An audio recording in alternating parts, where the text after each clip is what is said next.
आपका यूनिक प्रज्ञान यूट्यूब परिवार में हार्दिक स्वागत है, वंदन है, अभिनंदन है। प्यारे साथियों, अगर आप टीएचटी, पीएचडी जैसी प्रवक्ता, एलटी ग्रेड अथवा यूसी नेट, जेआरएफ आदि विभिन्न प्रतियोगी परीक्षाओं की तैयारी कर रहे हैं तो आपके लिए अध्ययन श्रृंखला होने वाली है काफी लाभकारी।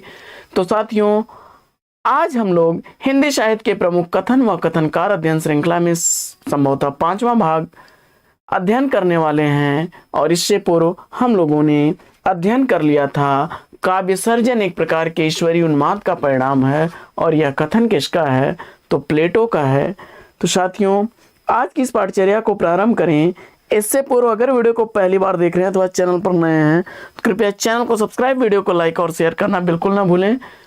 तो बिना समय गंवाए साथियों प्रारंभ करेंगे पाठचर्या और देखेंगे आज का कथन कि रस सिद्धांत एक ऐसा व्यापक सिद्धांत है जिसमें इन वादों का विरोध मिट जाता है। यह कथन डॉक्टर नगेंद्र का है। अगला कथन, विरोधों का सामंजस्य कर्म क्षेत्र का सौंदर्य है, और यह आचार्य रामचंद्र शुक्ल का कथन है। अगला कथन साथियों की भारतेंदु हरिश्चंद्र का प्रभाव भाषा और साहित्य दोनों पर बड़ा गहरा पड़ा। उन्होंने जिस प्रकार गद्य की भाषा को परिमार्जित करके उसे बहुत ही चलता, मधुर और स्वच्छ रूप दिया, उसी प्रकार हिंदी साहित्य को भी नए मार्ग पर लाकर खड़ा कर दिया। और यह कथन है आचार्य रामचंद्र शुक्ल का। अगला कथन साथियों की अपरोक्ष सहानुभूति, समरसता तथा प्रकृति सौंदर्य द्वारा अहम का इदम में पर्यावसान का सुंदर प्रयत्न ही रहस्यवाद है। यह जयशंकर प्रसाद जी का कथन है। अगला कथन साथियों कि काशी रूपी आनंद वन में तुलसी चलता फिरता तुलसी का पौधा है। उनकी कविता रूपी मंजरी बड़ी ही सुंदर है जिस पर श्री राम रूपी भौरा सदा मंडराया करता है। और यह कथन मधुसूदन सरस्वती जी का है। अगला कथन है साथियों कि आगे होने वाले कवियों के श्रृंगार और वात्सल्य की उक्तियां सूर की जूठन सी जान पड़ती हैं। और यह आचार्य रामचंद्र शुक्ल जी का कथन है। अगला कथन कि साहित्य साधना से बनता है, हमें केवल रुपया तो कमाना नहीं है, साहित्य ऐसा देना है जो जनहित का हो और उसमें कुछ ज्ञान हो, पर लोग समझते ही नहीं। और यह सूर्यकांत त्रिपाठी निराला का कथन है। अगला कथन साथियों की निराला जी का जीवन निम्न स्तर का भारतीय जीवन है, और ऐसा जीवन बिताकर उन्होंने ऊंची साहित्य साधना निराला जी कर सकते हैं। ऐसा जीवन बिताकर इतनी ऊंची साहित्य साधना निराला जी ही कर सकते हैं। यह कथन महादेवी वर्मा जी का है। अगला कथन कि निराला जी का हिंदी में विरोध करके वर्ण विषय के कारण नहीं बल्कि उनके नूतन मुक्त छंद और उनके नूतन सौंदर्य बोध के कारण हुआ। उनके मुक्त छंद को किसी ने रबर छंद तो किसी ने केचुआ छंद की संज्ञा दी। भगीरथ मिश्र जी का यह कथन है। अगला कथन कि जो चिंतन के क्षेत्र में अद्वैतवाद है वही भावना के क्षेत्र में रहस्यवाद है। और यह कथन है आचार्य रामचंद्र शुक्ल का। अगला कथन है कि सीमाहीन अर्थात प्रेम में भगवान के साथ निरंतर प्रेम के लिए रहस्यवादी कविता है। यह कथन आचार्य हजारी प्रसाद द्विवेदी जी का है। अगला कथन है कि नई कविता में मुक्तिबोध की जगह वही है जो छायावाद में निराला की थी। निराला के समान ही मुक्तिबोध ने भी अपने युग के सामान्य काव्य मूलों को प्रतिफलित करने के साथ ही उनकी सीमा को चुनौती देकर सर्जनात्मक विशिष्टता को चरितार्थ किया, जिससे समकालीन काव्य का सही मूल्यांकन हो सका। और यह कथन नामवर सिंह का है। अगला कथन कि मैं उर्दू और हिंदी का दोआब हूं।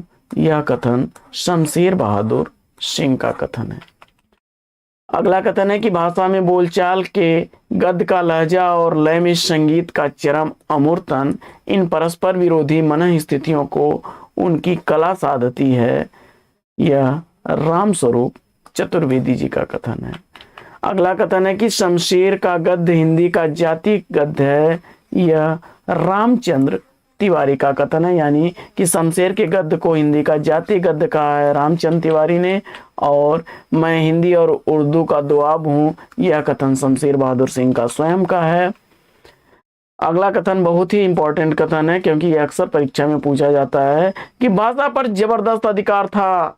भाषा पर कबीर का जबरदस्त अधिकार था। वे वाणी के डिक्टेटर थे। वाणी का डिक्टेटर कबीरदास को आचार्य हजारी प्रसाद द्विवेदी जी ने कहा। अगला प्रश्न है कि भारतवर्ष का लोकनायक वही हो सकता है जो समन्वय करने का अपार धैर्य लाया हो। और तुलसी के संदर्भ में यह कथन आचार्य हजारी प्रसाद द्विवेदी जी का। अगला कथन, श्रृंगार रस के ग्रंथों में जितनी ख्याति और जितना मान बिहारी सप्तई का हुआ उतना किसी और का नहीं। इसका एक एक दोहा हिंदी साहित्य में एक एक रत्न माना जाता है। और यह आचार्य रामचंद्र शुक्ल का कथन है। अगला कथन है कि केशव को कवि हृदय नहीं मिला था। उनमें वह सहृदयता और भावुकता न थी जो एक कवि में होनी चाहिए। यह आचार्य रामचंद्र शुक्ल का कथन है। अगला कथन है कि परमात्मा की छाया आत्मा पर पड़ने लगती है और आत्मा की छाया परमात्मा में, यही छायावाद है। यह राम कुमार वर्मा का कथन है। अगला कथन कि धर्म के बाह्य आडंबर का विरोध तो सभी सिद्धों ने किया, पर सरापा के स्वरों में जो आक्रामकता, उग्रता और तीखापन था वह बाद में कबीर में ही सुनाई पड़ता है। और यह डॉक्टर बच्चन सिंह का कथन है। अगला कथन है कि आक्रोश की भाषा का पहला प्रयोग सरापा में ही दिखाई देता है। यह डॉक्टर बच्चन सिंह का कथन है। अगला कथन कि पंडित होते हुए भी वह पंडिताई के बोझ से दबे नहीं थे। पंडिताई के बोझ को उतार कर उन्होंने एक किनारे पर रख दिया। सरापा के संदर्भ में यह कथन किसका है? तो जवाब हो जाएगा डॉक्टर बच्चन सिंह। अगला कथन साथियों कि केशव ने अपने युग में, जब हिंदी में काव्य शास्त्र लगभग शून्य था, हिंदी को एक समग्र काव्य शास्त्र दिया। और यह कथन भी डॉक्टर बच्चन सिंह का है।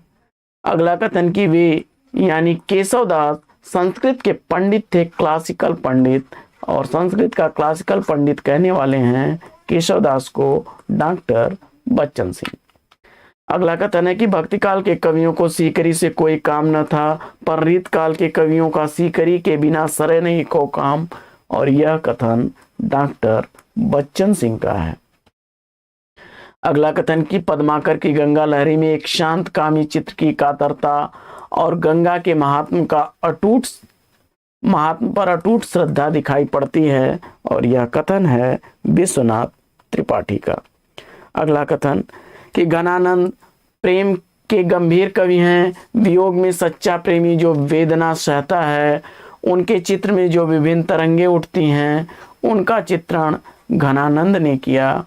और यह कथन है विश्वनाथ त्रिपाठी का।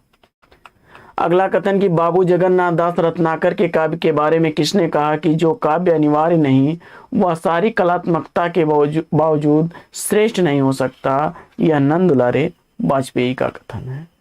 अगला कथन है कि पुरानी लकीर पीटने से काम न चलेगा और न रूढ़िवादी ब्रज भाषा की बूढ़ी गाय से, क्षमा करें ये गाय से है, तो यह बद्री नारायण भट्ट का कथन है।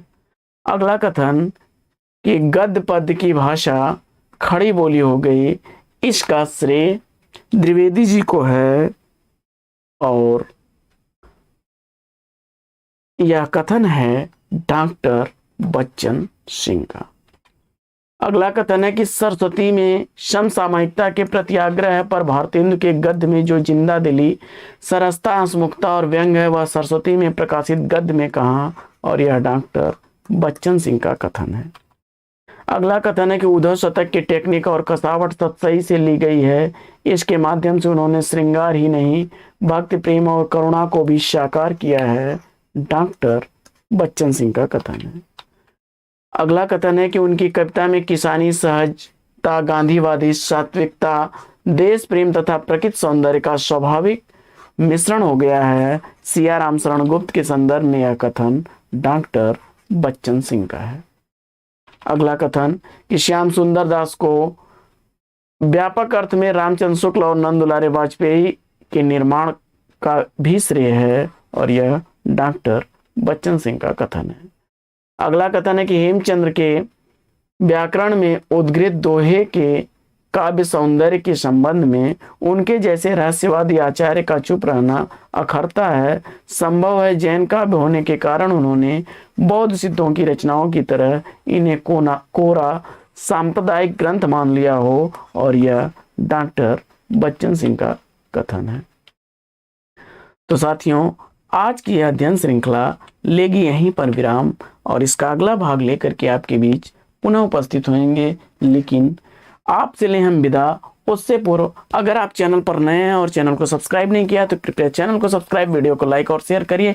आपके लाइक शेयर सब्सक्रिप्शन से हमको मिलेगा पुनर्वलन ऐसी ही पाठचर्या प्रतिदिन लाने के लिए। फिर मिलते हैं आपसे अगले वीडियो में एक नए प्रकरण, एक नया टॉपिक, एक नए अंदाज में। तब तक के लिए लेंगे आपसे विदा। आपका जीवन मंगलमय हो। बेस्ट विशेष बेस्ट ऑफ लक। जय हिंद साथियों।